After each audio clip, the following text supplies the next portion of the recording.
दादा काय सांगणार मला, जरांगे पाटलांची जी मागणी आहे ही पूर्ण होत नाही आहे, सरकार आणि विरोधक त्याला विरोध करत आहे, काय म्हणणं आहे तुमचं? याचं असं आहे, सरकारनं मराठा समाजाला उल्लू बनवलेलं आहे. कुठंतरी गाजर दाखवून आणि त्यांची दिशाभूल केलेली आहे. कारण हे न टिकणारंच आरक्षण आहे आणि सरकारला माहिती आहे. कारण ज्यावेळेस वाशीला मनोजदादा ज्यावेळेस थांबले, त्यांनी पाहिलं की इतके लोक जर मुंबईत आले तर मुंबईचे काय हाल होतील, कायदा आणि सुव्यवस्था काय होईल. यामुळे त्यांनी ताबडतोब तसं दिलं आणि तिथून वापस पाठवलं. परंतु ते टिकणारं नाही, मराठा समाजाला ते नाही पाहिजे.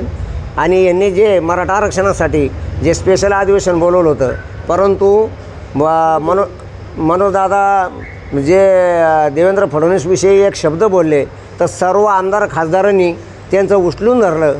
त्याला त्यांची किंमत आहे. आणि जे आमच्या समाजाच्या जीवावर निवडून आले त्यांना त्यांची किंमत नाही, समाजाची किंमत नाही. आणि मनोजदादा जरांगे आज इतक्या दिवसापासून उपोषण करताय, इतके खाटाटोप करताय, त्यांना त्याची किंमत नाही. म्हणून आम्ही येणाऱ्या लोकसभा असू की विधानसभा असू, आम्ही जे कॅन्डिडेट आमच्या मराठा आरक्षणाविषयी बोलले नाहीत त्यांना आम्ही मतदान करणार नाही, मग तो कोणी असो. अशा परिस्थितीत जिल्ह्याची परिस्थिती काय असताना, कारण मराठा आरक्षणाचा मुद्दा हा जालन्यातूनच सुरू झालेला आहे. जालना म्हणजे ही मूळ मराठा आरक्षणाची मूळ भूमी आहे. कारण सुरुवात इथून झालेली आहे.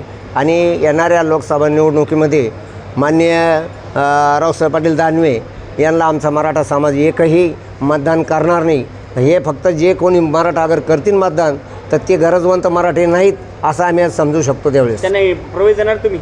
नाही, आम्ही त्यांच्या विरोधात आम्ही स्वतः उभा राहणार आहे खासदारकीला. जगन्नाथ कारभार चव्हाण.